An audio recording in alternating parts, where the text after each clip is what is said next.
Hello, dear students. I am Saurabh Kumar Pandey, and I am teaching for UPSC Civil Services and other exams from past 8 years. आज हम discuss करेंगे कि financial planning का क्या importance है हमारी life में और किस तरह से हमें उसको अचीव करना चाहिए। देखिए, हमारे स्कूलों में भी फाइनेंशियल प्लानिंग के लिए तो कुछ सिखाते नहीं। बचपन से ही जब स्कूल जाना स्टार्ट करते हैं और सिर्फ एक ही चीज़ सिखाते हैं, पेरेंट्स भी और स्कूल भी, कि हम कैसे ज़्यादा से ज़्यादा एजुकेटेड हो जाएं, ज़्यादा डिग्री हासिल कर लें। पर एजुकेटेड होना रिच होने की गारंटी नहीं है। पूरी लाइफ हम, कई बार मैंने देखा है लोगों को कि काफ़ी एजुकेटेड हैं पर फाइनेंशियल चीज़ों को लेके वो हमेशा स्ट्रगल करते रहते हैं। तो फाइनेंशियल प्लानिंग का बहुत इंपॉर्टेंस है हमारी लाइफ में, क्योंकि अल्टीमेटली सारी चीज़ें उससे लिंक्ड हैं और सोसाइटी भी हमारी सक्सेस या फेल्योर को उससे लिंक करके देखता है। आप बहुत एजुकेटेड हैं पर फाइनेंशियल अगर साउंड नहीं है, हमेशा आपको स्ट्रगल करना पड़ता है, हर चीज़ के लिए आप दूसरे पर डिपेंड हो रहे हैं, तो भी वो बहुत हद तक सक्सेस नहीं देखी जाएगी, क्योंकि वो हमेशा आपको मेंटल प्रेशर देगा। तो कंप्लीट पीस ऑफ माइंड के लिए फाइनेंशियली स्ट्रांग होना भी एक बेसिक नेसेसिटी है, एक बेसिक नीड है। तो इसके लिए सबसे पहला है हमारा थॉट प्रोसेस। जैसा हमारा स्टेट ऑफ माइंड होता है वैसे हम हो जाते हैं। तो सबसे पहले हमें अपनी थिंकिंग में कुछ चेंज करने की ज़रूरत है। हम उस डायरेक्शन में सोचें कि फाइनेंशियली क्या गोल्स होने चाहिए, किस तरह से लाइफ स्मूथली चल सकती है और कैसे हम औरों को भी मोटिवेट कर सकते हैं, औरों को भी गाइड कर सकते हैं। तो उसी को देखते हुए आज मैंने ये वीडियो रिकॉर्ड किया। देखिए, स्टार्टिंग से ही हम लोग एजुकेशन के पीछे भागते हैं। तो नो डाउट एजुकेशन बहुत इंपॉर्टेंट है, पर एजुकेशन आपकी पर्सनैलिटी को इम्प्रूव करने के लिए बहुत ज़रूरी है। पर एजुकेशन आपको रिच करे इसकी गारंटी नहीं है। हम लोग जिस फार्मूले पे वर्क करते हैं वो है वर्क फॉर मनी, कि डे एंड नाइट हम वर्क करते रहते हैं कि मनी अर्न करने के लिए। और जब हम जॉब हमें मिल जाती है तो स्टार्टिंग में ही हम अपने जो बाकी हमारी एम्बिशंस हैं उनको हम फुलफिल करने में लग जाते हैं। कि जैसे ही जॉब लगी हमने कोई बाइक या कार ले लिया, या हमने और लग्जरी आइटम्स को इंक्लूड कर लिया। हम अपनी लाइबिलिटीज़ को इंक्रीज करते जाते हैं और एसेट्स को हम बढ़ाते नहीं। तो सबसे पहले तुम यही समझ लें कि लाइबिलिटी क्या है और एसेट क्या है। जो चीज़ आपकी पॉकेट में मनी ऐड करे वो एसेट है, और जो चीज़ आपकी पॉकेट से मनी निकाले वो लाइबिलिटी है। तो हम लोग लाइबिलिटीज़ को इंक्रीज करते चले जाते हैं और एसेट को हम ध्यान नहीं देते। यही रीज़न है कि हमें पूरी लाइफ वर्क करना पड़ता है मनी के लिए। और 60 ईयर्स तक हम रिटायरमेंट का सोचते रहते हैं कि 60 ईयर्स तक वर्क करना है। उसके बाद फिर हम लाइफ को एंजॉय नहीं कर सकते, क्योंकि हमारी बॉडी हमें अलाउ नहीं करेगी। और जिस तरह का आजकल खाना पीना या बाकी चीज़ें भी है, सोसाइटी का प्रेशर भी है, तो हम लाइफ को एंजॉय नहीं कर पाते। पूरी लाइफ हम वर्क करते रहते हैं मनी अर्न करने के लिए, जबकि होना चाहिए इसका उल्टा, कि late money work for you. कई बार आपने सुना हुआ इन जनरल लोग बोल देते हैं कि पैसा पैसा कमाता है। तो मनी आपके लिए कैसे वर्क करेगा वो मैं आपको बताऊंगा। सबसे पहले देखिए, आपका तो एक पर्टिकुलर एक लिमिट है कि आप उतना ही वर्क कर सकते हैं। फॉर एग्जांपल आप 12 आवर्स पर डे वर्क करते हैं, बहुत लेबोरियस है तो 14 आवर्स पर डे वर्क करते हैं। पर जितने टाइम आपने वर्क किया वही आपको मॉनेटरी जो भी स्टेबिलिटी दे रहा है वो दे रहा है। पर अगर आप सोए हुए हैं और जो मनी आपने इन्वेस्ट कर रखा है, एसेट क्लास में लगाया है, वो तो 24 आवर वर्क करता है। वो थकता भी नहीं है और वो सोता भी नहीं है। तो वो 24 आवर आपको रिच बनाने में लगा हुआ है। तो इसी फिलॉसफी पे हमें काम करना है कि work for money life long तो नहीं चल सकता, पर मनी वर्क फॉर यू, इस फार्मूले से कोई भी रिच पर्सन जो भी वर्ल्ड में आप जिनको भी आप जानते हैं वो सब इसी फार्मूले पे काम किए। तो कैसे मनी आपके लिए वर्क करेगा, बिल्कुल बेसिक एग्जांपल।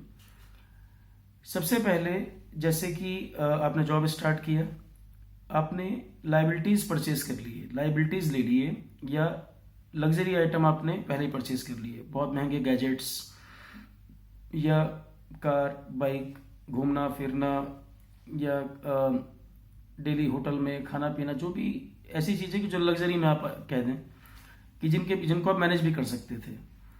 जबकि हमारा फार्मूला ये होना चाहिए कि जब आपने काफ़ी कम एज से स्टार्ट किया जॉब करना, फॉर एग्जांपल 24 ईयर्स से आपने स्टार्ट कर दिया, तो एक पोर्शन हमारी मनी का एसेट क्लास में जाना चाहिए। जो भी हमने अर्न किया उसका एक पोर्शन हमारे एसेट क्लास में जाना चाहिए। एसेट वो चीज है कि जब आपने सीड को रोप किया, अब वो जैसे जैसे वो ट्री की फॉर्म में ग्रो करता जाएगा, उसके जो फ्रूट्स हैं वो लाइफ लॉन्ग आपको मिलते रहेंगे। एक बार वो प्लांट आपने लगा दिया, वो पूरी लाइफ आपको कटर करता रहेगा। तो इसी तरह से हमें कुछ सोचना है। तो एसेट क्लास का मतलब है कि ऐसी चीज जो हमें हमारी पॉकेट में मनी ऐड करे, ऐसा कुछ। तो एसेट क्लास में कई सारी चीजें आ जाती हैं। फॉर एग्जांपल इक्विटी मतलब स्टॉक मार्केट। उसके अलावा म्यूचुअल फंड कुछ और नहीं है, एक स्टॉक्स में आप डायरेक्ट स्टॉक परचेज करते हैं, जबकि म्यूचुअल फंड में कंपनीज के फंड मैनेजर होते हैं, वो आपका पोर्टफोलियो मैनेज करेंगे और वही डिसाइड करेंगे कब उनको परचेज करना है या सेल करना है। तो इक्विटी, म्यूचुअल फंड, उसके अलावा गोल्ड बहुत अच्छा एसेट क्लास तो नहीं माना जाता, पर वो भी है एसेट क्लास में, वो भी है। रेंटल इनकम को भी आप कह सकते हैं। कमर्शियल प्रॉपर्टी, वो भी एक अच्छा एसेट क्लास है। पर एक ऐसा हाउस, बहुत लग्जरी हाउस जिसमें आप खुद रहें और बहुत ज़्यादा आप उसमें इन्वेस्टमेंट करें, वो मेरे समझने में वो एसेट नहीं है, वो लाइबिलिटी है। क्योंकि उस हाउस को मेंटेन करने में कंटिन्यूसली आप मनी सप्लाई देते रहेंगे, तो वो एक एसेट नहीं है, वो आपकी लाइबिलिटी है। तो सबसे पहले जब भी हम मनी अर्न करना शुरू करें, उसका एक पोर्शन हम एसेट क्लास में लगाते जाएं, और कंपाउंडिंग का जो हमें बेनिफिट मिलेगा, कई लोगों को शायद नहीं पता होगा, आइंस्टीन ने कंपाउंडिंग को 8th wonder of the world कहा था। उसका रीजन ये है कि कंपाउंडिंग जैसे जैसे आपकी एज ग्रो करती जाती है और जितने ईयर्स की कंपाउंडिंग होती जाती है, वो ऑलरेडी जो चीज एक्यूमुलेट हुई उसमें और एडिशन हो गया। फॉर एग्जाम्पल, आपने 100 रुपीज इन्वेस्ट किए किसी एसेट क्लास में, नेक्स्ट ईयर उस एसेट क्लास ने 10% आपको रिटर्न दिया, तो अब उसका जो नेक्स्ट ईयर आएगा वो 100 रुपये आपका इन्वेस्टमेंट, 10% फर्स्ट ईयर का इंटरेस्ट, उन दोनों को ऐड करके फिर उसके ऊपर इंटरेस्ट ऐड होगा। थर्ड ईयर में कैसे कैलकुलेट होगा?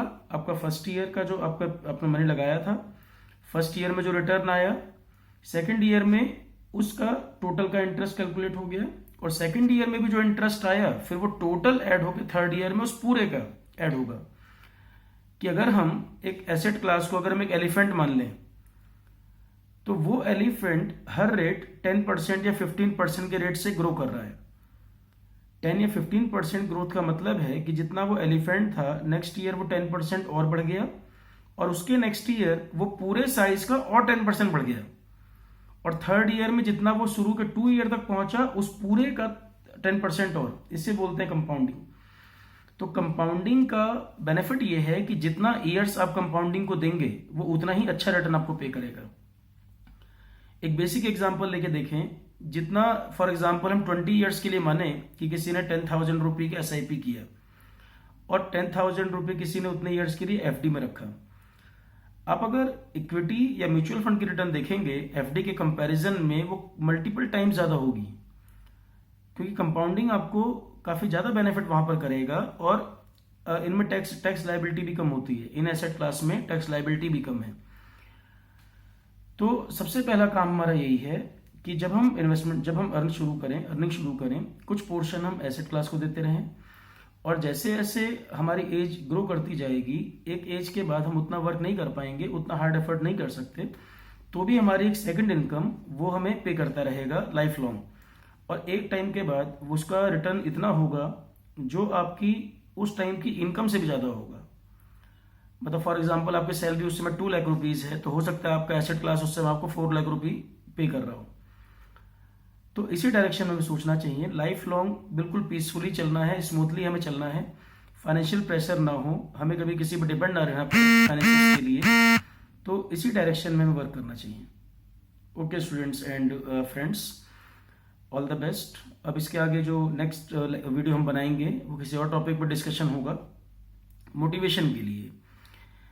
देखिए, कोई भी हमारा टारगेट लाइफ में हो, एक बर्निंग डिजायर होना बहुत जरूरी है कि हम बिल्कुल डेफिनेट गोल के साथ आगे बढ़ें, बिल्कुल क्लियर रहें अपने थॉट में कि हमें करना ही है। डाउट नहीं होना चाहिए, नेवर डाउट योर कैपेबिलिटीज। आपसे ज्यादा कैपेबल कोई नहीं है, सिर्फ अपने स्टेट ऑफ माइंड को चेंज करने की जरूरत है। जैसा आप अपना माइंड बनाते हैं, जैसी आप स्टेट बनाते हैं वैसा आप हो जाते हैं।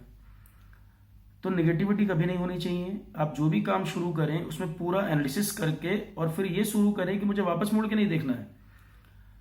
मतलब अगर आप एक रास्ते पे बढ़ चुके हैं तो पीछे जितने भी ब्रिज हैं उनको बर्न कर दो, कि आपके पास पीछे लौटने का रास्ता ही ना हो। सिर्फ एक ही रास्ता है कि या तो जीतना है या जीतना है, पीछे की तरफ कुछ है ही नहीं लौटने के लिए। तो इस थॉट से हमें आगे बढ़ना चाहिए। मतलब क्या एक लाइन में कहें कि किसी भी चीज को पाने के लिए जान लगा दो, कि लगे कि जिंदा हो तो लगे कि जिंदा हो। ये नहीं होना चाहिए कि हम पढ़ भी रहे हैं फिर होगा कि नहीं होगा, नहीं होगा तो थॉट आना ही नहीं चाहिए। आपका थिंकिंग ये होना चाहिए कि अगर मुझसे नहीं हुआ तो किससे नहीं होगा। क्योंकि आप वो हो जिन्होंने कई चीजें, देखो फेलियर और सक्सेस ये चलता रहेगा। सक्सेस तो आपको ज्यादा कुछ नहीं सिखाता, फेलियर आपको लाइफ लॉन्ग लेसन देता है कि वो जो मिस्टेक हमने किया उसको दोबारा हमें रिपीट नहीं करना। फेलियर आपको वाकई में परफेक्ट बनाता है। तो अप्स एंड डाउन तो आते रहेंगे, टेम्परेरी डिफीट और ये गेन चलता रहेगा, पर आपकी लाइफ अल्टीमेटली कैसी हो ये आप खुद तय करते हो। क्योंकि आपने कोई वर्क स्टार्ट किया, बहुत शॉर्ट टर्म के लिए फेलियर या सक्सेस हो गया, आप डिप्रेस हो गए, आपने गिव अप कर दिया, वो फिर आगे जो कई सारी सक्सेस आने वाली थी आपने उसके डोर पहले ही क्लोज कर दिए। आपने जो टारगेट किया आप उसको डेफिनेट रहें कि ये होना तो है ही, इसमें कोई डाउट ही नहीं है, इसमें डाउट ना रखें। नई वाला थॉट नहीं आना चाहिए, निगेटिविटी को अट्रैक्ट नहीं करना है। जो होना है वो होगा, पर शॉर्ट टर्म के गेन या सक्सेस को लेकर लॉन्ग टर्म का जो फ्यूचर है उसको खराब नहीं करना। वो बिल्कुल हमेशा क्लैरिटी होनी चाहिए। आपकी लाइफ कैसी होगी ये आप खुद तय करते हैं, कोई और आपके डेस्टिनी को डिफाइन नहीं करता। आप खुद डिसाइड करते हैं कि आप क्या होंगे। जैसा आप बनना चाहते हैं वैसा आप हो जाते हैं। सिर्फ आपका स्टेट ऑफ माइंड आपको फेवर करता हो और आप उसको अपने कंट्रोल में रखें। ओके स्टूडेंट्स, आज के लिए हम इतना डिस्कस करते हैं। अब नेक्स्ट क्लास में हम किसी और चीज़ से बात करेंगे।